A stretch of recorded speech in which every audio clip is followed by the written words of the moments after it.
Welcome to Empire Building, the podcast where we talk about building big businesses and even bigger lives. I'm your co-host, Seychelle Van Poole. I'm Sarah Reynolds. I'm Via Williams. And I'm Wendy Papazan. So I just want to start out with a quote. In the school of life, difficult people are the faculty. They teach us our most important spiritual lessons, the lessons that we would be most unlikely to learn on our own. And this is by Mark Rosen. So guys, today, actually by popular demand, a few people have reached out and asked us to speak on this topic. We're going to be talking about how to deal with difficult people. I doubt there's anyone listening who hasn't dealt with a difficult person. And, for those of you that are in real estate, it's part of one of the skills that you need to learn in order to really grow a big business. You need to get a little bit of a tough skin, and you need to be able to have those confrontations with difficult people. So we're going to talk today about the why, but a lot of people might just say, hey, don't worry about it, don't deal with it. But I think there's real reasons for deciding that. And then we're just going to go through several reasons for how to deal with those difficult people in your life. So I hope you enjoy it.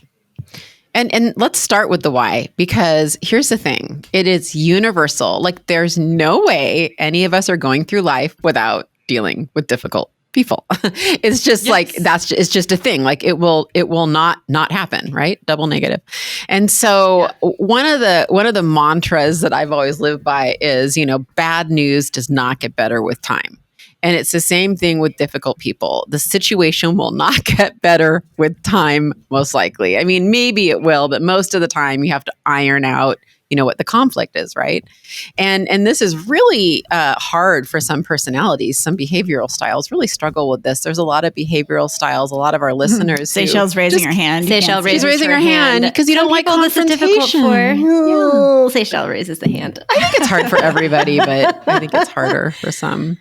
And I also think that the reason it's universal and it's always going to be in our lives, you guys, is that like at the end of the day, people's stripes don't change that much, right? A zebra doesn't really change its stripes, and we can all become better and more evolved. And most of the time, the person that you're dealing with, is probably not going to change that behavioral style too much. So you're going to have to figure out a way to move forward or to separate, really. Sarah, you have you like the analogy of eating the frog when we talk about kind of addressing this early. Yeah, there's a little book, and it's been around a long time. I don't know when it came out. By Brian Tracy, isn't it? Yes, yeah. Mm-hmm. I read it early on in my career, called Eat the Frog or Eat That Frog. And it talks about the importance of getting something done that is difficult or hard as soon as possible. And I talk about it a lot with my team because in real estate, we're dealing with clients on hard conversations. We're dealing with, sometimes telling a seller that their house is worth $100,000 less, or telling a buyer that they lost out on the house of their dreams, right? Like, so we're constantly to have these hard conversations at times. And what I have found is that a lot of people want to prolong them. So they have the news, or they know that they have to have a conversation, but they take a long time to get to actually have it. And it's so important to get it sort of out of the way. And as Via said, on our team, we always say time kills deals, right? Well, time also makes problems worse as time goes on. And so I'm always telling my team, eat the frog, get it over with. Your day will be better when you deal with the difficult person or deal with the difficult situation quickly. I love that because I feel like if there is anywhere that book applies, this is like the most important place it can apply. And I think that mixed with, for me, reframing in my brain, like what actually a difficult conversation means. And Susan Scott has a book called Fierce Conversations. And I'll be honest, like her book changed my life. Like completely on how I viewed difficult people and difficult conversations. And something she says in the book is the conversation is the relationship. And so by dealing with a difficult person or dealing with, honestly, sometimes a difficult person really is just a difficult conversation that needs to be had. By not having that, you're actually not honoring the relationship you want to have with that person. And so for me, that totally, by understanding that our relationship can't move forward in the productive way it needs to without having that conversation, it completely changed the way I viewed confrontation or a difficult person for that matter. Yep. I think, that leads to sort of what I would also recommend, knowing, okay, we got to have this conversation quickly, meaning don't let it fester, but also you want to make sure that you're examining yourself. And what is your sort of role in it, right? All of us have sort of a DNA in each problem or a DNA in whatever is going on. So make sure you see first, examine yourself, take time to look at yourself. What could I have done better to maybe prevent that? How could I in the future prevent it? And what part did I play in it? Correct. Yeah. Well, and I think this is especially true as leaders. Yes. Because everything rises and falls on leadership. Yeah. And if it's happening on our team or in our organization, then it's on you, right? Yeah, no matter absolutely. what, it's on you. Yep. Yeah. I had a situation this week. I've had a hard week, and I've had a situation this week where one of my team members had brought something to my attention and we were talking about it. And I responded and I said, I've been really giving this some thought of how I can, in the future, my leadership needs to change to make sure that this doesn't happen or team members feel like they can come to me about something is what we were talking about. And her immediate response was, oh, no, you didn't do anything wrong here. And I said to her, I looked at her and I said, well, actually, everything rises and falls on leadership. That's right. So if our team doesn't feel like they can say something about something, and I don't care how big we are, that means that I need to look at the way our leadership is structured. We're not making it open. It does. It is my leadership. And I thank you for trying to protect me from it. But that reality is it's 100% my leadership. And it's really important for us to own that, look at every situation and own that. I love that, Sarah. And I look back and, I talk a lot about my failures as a leader, kind of in my first business iteration, the first time I really grew a business and started a business. And looking back, one of the biggest lessons I learned was that I wasn't fostering an open environment. I was passive aggressive, and I wasn't making them feel like I cared for them, and I wasn't making their voices felt heard. And so my inadvertent kind of shutting them down and, I caused the defensiveness and I caused the resentment. I now realize that, but I didn't see it at the time. So I think those are some of the questions, am I providing a safe, we say psychologically safe environment? Am I open and receptive to collaboration and to their ideas? Am I causing this defensiveness because I'm just like giving directives and steamrolling and top down? These are really good, I think, leadership self-reflection questions. I love that. It is. It's the leadership. The leader sets the tone, right? The leader sets the pace of the organization and they set the tone of the organization. And so anytime you have a difficult situation like that, I think it's always so good to look at what part did I play as the leader first, or what did I tolerate or allow to happen under my leadership? And anytime, I think all four of us on this podcast have had plenty of examples where we've had fails and fail forwards. But having that extreme ownership in the part that you played, I think allows vulnerability and transparency to be able to move the conversation forward. And I know we need to move on, but I just have to add one thing to this is exactly what you said, and you need to say that. Yes. To them. Yes, exactly. Lead the conversation with that. And make sure you're showing vulnerability and humility in terms of, hey, I see where I need to do better. So don't just think about it, actually vocalize it to your team and to the person if you're dealing with a difficult person. I just want to make sure we're very clear. Thank you for saying that. Yes. We also tell that to them. You think it and then you say it. Yes, correct. Exactly. So before sometimes you are having the difficult conversation, I think sometimes when you're getting ready to have to address a difficult person or a difficult situation, before you have that conversation with that person, there's a step before that. And I know this is something that I've utilized many times in my life and with many of you on the podcast is enlist your friends or a trusted colleague to help. And what I mean by that is sometimes when you have a difficult situation you're getting ready to deal with, other people have lived before you. Maybe someone has gone through this scenario and has some lessons that have learned. A great example I can give is I had a massive leadership failure at the beginning of 2020, like right before COVID. It was so awesome. And, I had some agents on my team who are amazing humans, right, leave the business. And it was like 5 of our 6 agents in a matter of 5 days. It was real crazy. And before I walked into our team meeting, this happened between a Friday and a Monday. And I had to give a eulogy on the Saturday in between that. And before I walked into our team meeting on Tuesday to let the whole team know what was going on, I actually picked up the phone and called my dear friend, Wendy Papasan, who is our co-host, right? And I called her and I enlisted a friend, right? I used my phone a friend. And some of the questions I asked were, I know you've been through some difficult situations like this. You're like, hey, this just happened to you and you didn't do it that well. What would you do differently? I didn't say that you didn't do it well. I said, how did you do? What did you learn? What do you wish you would have done differently, right? But your lessons, right, and your fail forwards on some of the things and the advice that you gave me, Wendy, actually saved me. And so, some of the things that you said to me were, I put on my coat of armor and I walked in and I said, I'm fine. I'm fine. This is not a fun situation I'm going through, but I'm fine. And what I wished I would have done is been more vulnerable and more real and more transparent in the beginning. And I'll tell you what, I was prepared because you and I talked like literally 20 minutes before my team meeting. And I was like ugly crying in the car on the way into the meeting. And I was preparing to put on my coat of arms to walk in and say I was fine.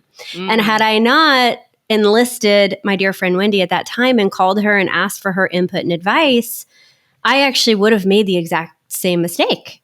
And the beautiful thing that Wendy said in that moment that really changed the way I approached that is she said, you have to remember that you're not the only one grieving the loss of a team member or going through this. Your team members have this friend that they have lost too, and you need to give them the opportunity to be real and vulnerable and open and transparent about how everybody feels, not just you. And that it made my head like, whoa. And I totally came out of myself in that moment and into the environment I needed to be. And I showed up as the leader I needed to be in that moment because I had picked up the phone and called Wendy. And had I not done that, we would have had probably a very different 2020. Well, and I think this is actually one of your superpowers, Sarah. You're really good about reaching out to other people and asking for help. And I've actually learned a lot from you. And some of that comes from, sometimes when we're entrepreneurs and I know for me, I have a lot of confidence all the time, which is great. But a lot of times for a pivotal conversation, you really need to bounce it off a trusted friend or colleague. It's just really important. So one thing, sorry, thank you for saying that, Wendy. And I do ask a lot of questions and for help. One thing, just be cautious of who you talk to. Yes, I was just about to say that. One of the things I was just going to say that. Yeah. Because all of and us don't are talk to everyone. Yeah. Choose your prophets. Prophets. Exactly. Well, say calling Wendy is outside her organization. That's right. I do think that that's more powerful.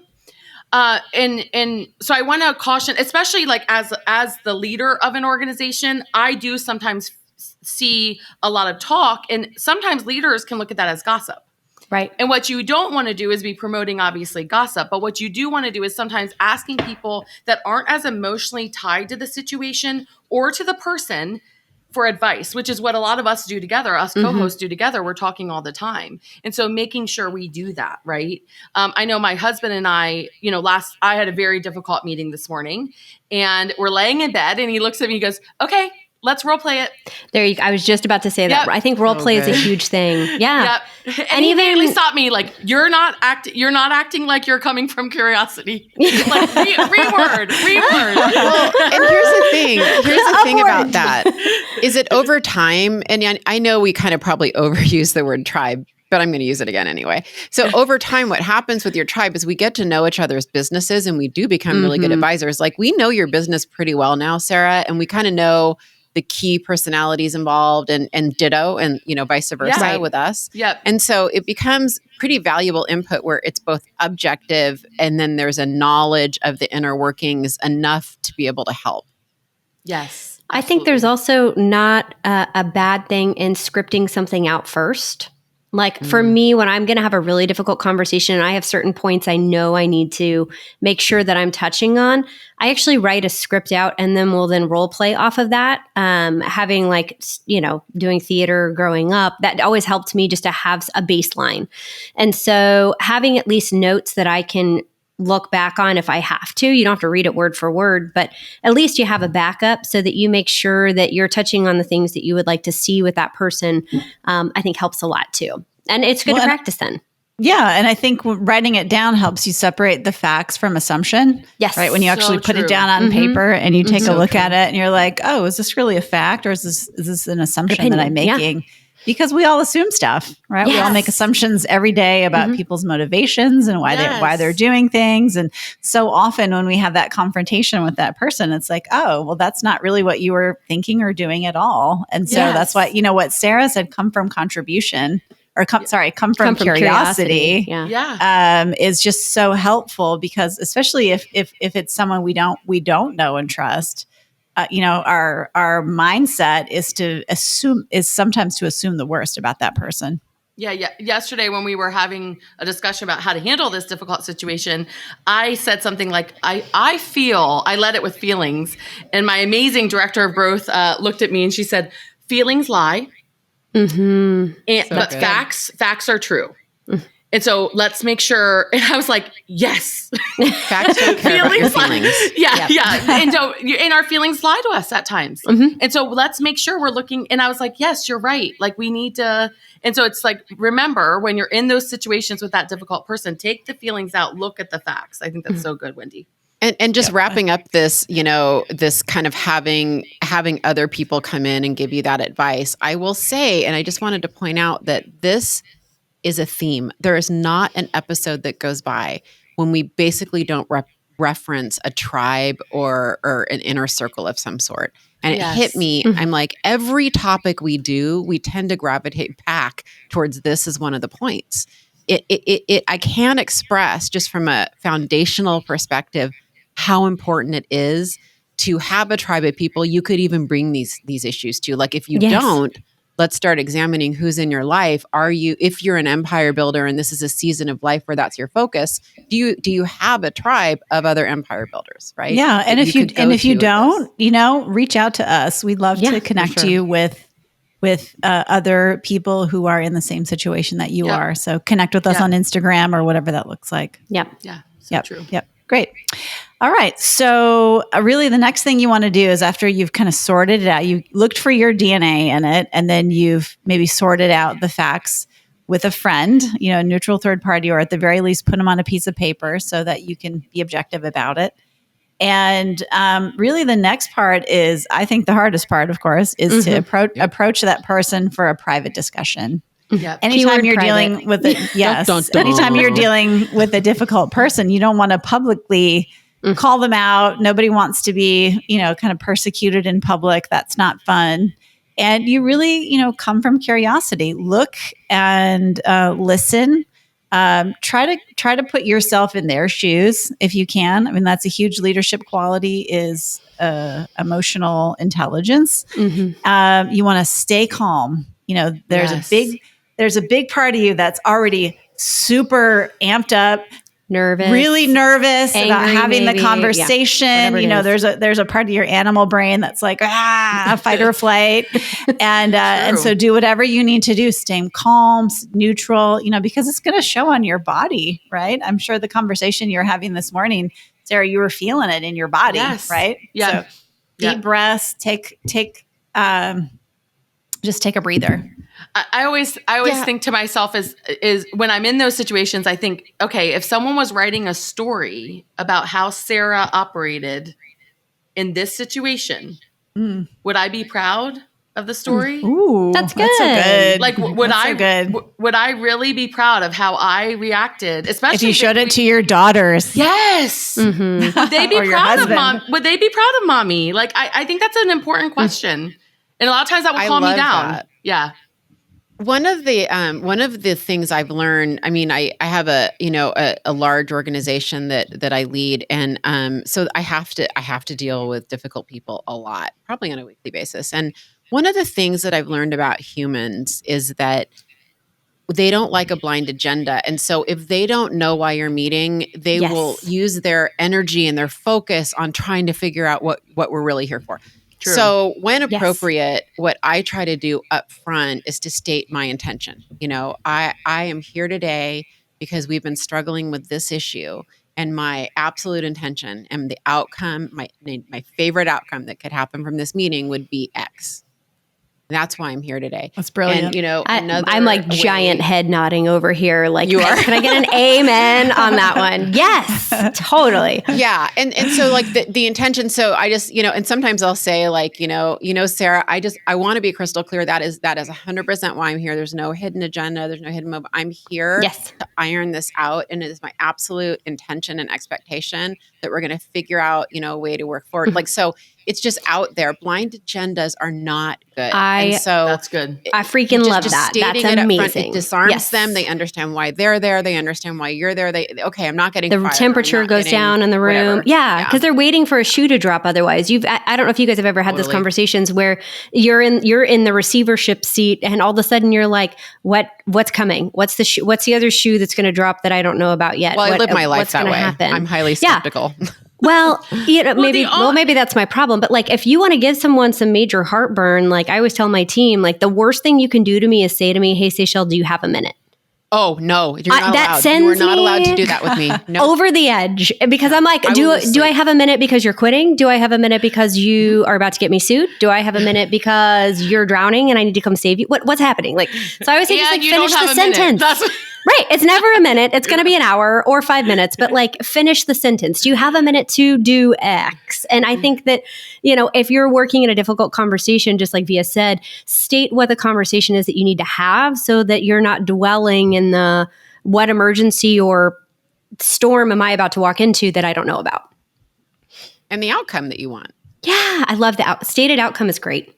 Yes. I love that. Yeah. I love that. Yep. I know there's different frameworks like Fierce Conversations, and those are all amazing and great. And I'm not saying that mine's like this formal PhD research way, but I've just noticed it immediately disarms people, when I start out kind of stating the intention and the outcome of why I'm there. I think I like smart. that a lot. Yeah. Yeah. Well, and then while you're having that discussion, because sometimes it's not with someone that you work with, it's someone who you would have you would have that discussion. You really wouldn't have any control over really what happens. So you do want to talk, I know Sarah mentioned, you don't necessarily want to talk about feelings, but I think when someone has hurt you, right? Or there's something happening in your organization that's causing some friction, it's okay to say, hey, this is really upsetting to me. Yes. Right. Because, it's, what they can never dispute your feelings, right? Nobody can kind of take that away from you. And it's important to start with that instead of attacking them. I think sometimes we say, you're a bad person, you did this. Whereas if you shift that framework, and this is great for kids too, it's like, hey, you know what? That really hurt me when you talked to me like that. That made me feel bad. That made mommy feel bad when you whacked me in the face or whatever they do when they're toddlers, That is like classic psychology 101 too, like having a brother-in-law that's a psychologist. When Nick and I were dating, we dated long distance for almost 6 years before we lived in the same city. So we only had like conversation was really, what we had for the first several years of our relationship. And like coming to learn that phrase of like, when X happened, it made me feel X way, completely changed the way I think our relationship grew, because we then had a model and a framework for how to have difficult conversations at a distance when we couldn't see each other's body language. Like, unfortunately, there wasn't FaceTime yet. Cell phones were, iPhones weren't around like they are now. So it was just we had to rely on the voice and the conversation to build that relationship. So that was huge for us, Wendy. It's great. Yeah, and I think that when I was talking about feelings, what I really went to truly seek first to understand, I think it's good to look at facts. But when you are talking to them, I think it is good to mention when this was said, my immediate reaction or how I felt by that was this, and really explain that. I think that's really powerful, Wendy. I love that. Well, and I have a agree. specific example, Sarah, on that. A couple of weeks ago, I had to have a very, very awkward and tough conversation. Just I had to confront someone, just a big thing. And I thought long and hard about it. And how I started and frameworked the conversation is I said, I was hoping I could share something. Would it be okay if I shared something? And he said, yeah. And I said, I don't know, and I don't think you're aware, but every time you do this, my phone blows up and I get a pit in my stomach and I sometimes can't sleep. Were you aware of that? Mm. And he goes, no. And I go, I just wanted to let you know how it was impacting me because I know you care about me and I care about you. And I bet I was guessing if you knew that, then maybe you consider doing that because of how it's impacting me.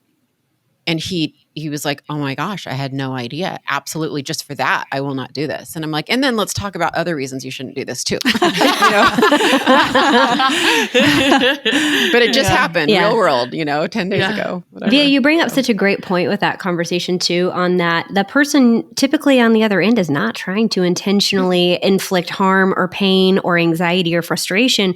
I would say most people want to look good and be right? They want to treat other people fairly and kind. And so, I think sometimes you're so right. People don't even have any awareness of how the emotional intelligence aspect, right? They don't even have an awareness that impact is happening to you like that. So that's for sure. All right. So the last kind of, I think thing to do when we have someone that's really difficult and we're having this one-on-one conversation is what is the outcome that we're seeking in the conversation? And that is to really attempt to reach an agreement, a mutual agreement as a way to move forward. That's really, really important that both of you are agreeing, and understanding what the rules of engagement are moving forward in this, right? So that can look like setting boundaries. You can both agree to setting boundaries. It can look like one of you, just stopping doing something, frankly. And it can look like, it can be about a behavior and something someone's doing, not a personal attack on the person, and I think that's an important distinction. But I think that what's really important just from a script perspective, because I just have to do these conversations a lot, is, I'm pretty consistent about ending these meetings with, so Seychelle, I just want to be clear. I mean, we're both agreeing moving forward that you're going to do X and I'm going to work on Y. And how do you want to follow up on this? Right? How should we touch it? How should we do we want to have a special sign or a code word when one of us is doing this? Because I want you to call me out in real time, in a private, respectful way. And I want to do the same. You want to text each other something, or how is that going to look? And I'm just really careful about defining what the rules of engagement are. Yeah. And following up with an email that reiterates what you said is really with any helpful. Difficult conversation, super helpful. I don't do that enough. That's good. Well, it's just getting total clarity. And then when they're looking at it, they're like, wait, that's not what I thought I agreed upon at all. Because how many times have we been in conversations where that's happened? Yeah. One of the things that I like to do, this is was so good, but one of the things I like to do is I write it out and then I first write, okay, my commitment, as the leader in this situation is to do X, and I put a bullet and I write it out and then I actually sign it. And then I say, and then I heard your commitment was X, and I write that down. And I said, and go ahead and sign this. So then that way, we all are on the same understanding. And that's for more serious things. Right. But honestly, and I lead it first. I'm signing and making a commitment to something first to try to make sure this doesn't happen in the future. And then I heard you say that you're going to do this in the future. So let's just make sure we're on the same page. And that really has helped problems. That's a huge aha for me. I like that. And you just as we started the conversation at the very beginning, at the top of the podcast down to the bottom, you're noticing that all of us are leading forward with our part to play or our part to change first, and then following it up with the other person's agreement second. Yeah. So smart. And if you're dealing with a client, you're probably not going to be doing that. That would be super weird. Right. True, Wendy. I've never done that with a client.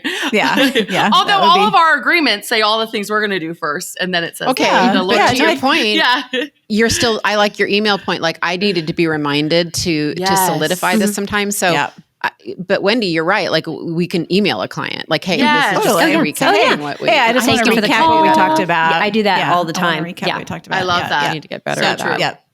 Yeah. So really, and then And then once you're done with the conversation, understand that not all of these conversations are going to go smoothly like we're talking about. There's still going to be awkwardness and anger and that's just a part of human communication and just being a human being.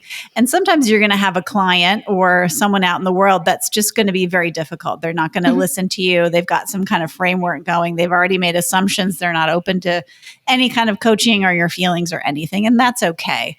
But it is important to have the conversation for your own mental health, because if that's happening to you, a lot, right? Where you're kind of stuffing down these conversations, it's going to impact you negatively. But I would say just once that conversation is over, you want to get rid of that stuff. So like discharge all that negative energy, go for a walk, do a little deep breathing, shout it out, whatever you need to do, go into the, toilet stall in the bathroom, like, I screamed at a pillow the other day. Yeah. Sure. Exactly. And then, give yourself some credit. Say, listen, good job, Wendy. My daughter would be proud of me if she watched a video of that conversation, or at least she wouldn't be appalled, Exactly.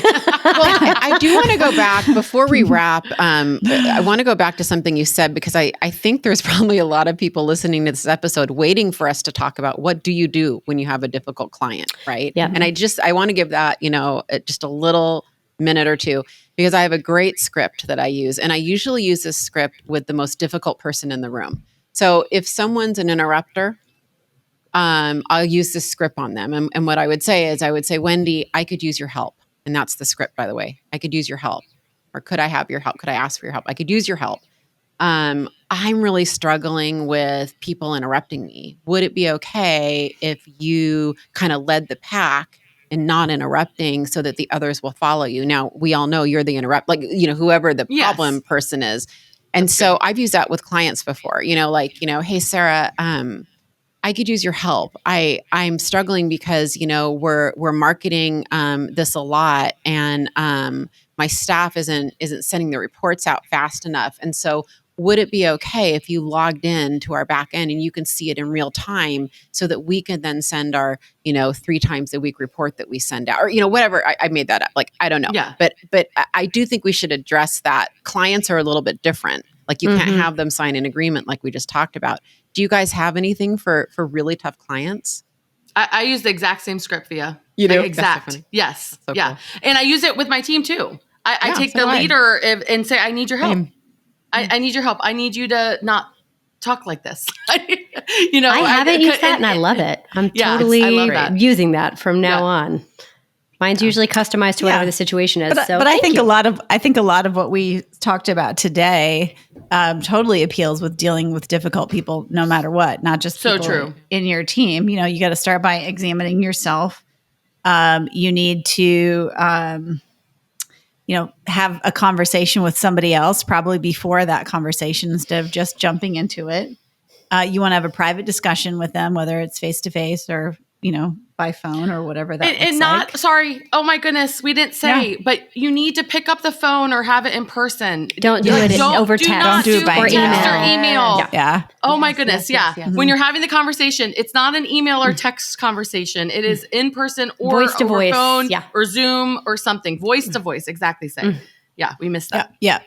For sure. And then really attempt to reach an agreement. And a lot of times when you're dealing with a difficult client, it starts with owning it, saying, hey, listen, we messed up here. I'm going to do whatever I can do to make it right for you. Yeah. And then kind of going into that script that Via talked about, which is, we're going to have this discussion. We messed up. And by the end of it, here's what the outcome I'd like to see there. And then, just once that conversation's over, do whatever you need to do to kind of like let it go. So what a great topic today. And thank you to the multiple listeners out there who sent this idea our way. We so appreciate the feedback. If you've got any other ideas for podcasts in the future, we'd love to hear them. So you can find all of us on Instagram or on Facebook. So please feel free to reach out. And don't forget, guys, to please leave a rating and review. We love it. It means so much to us. And thanks again for joining us on Empire Building. Bye guys. Bye.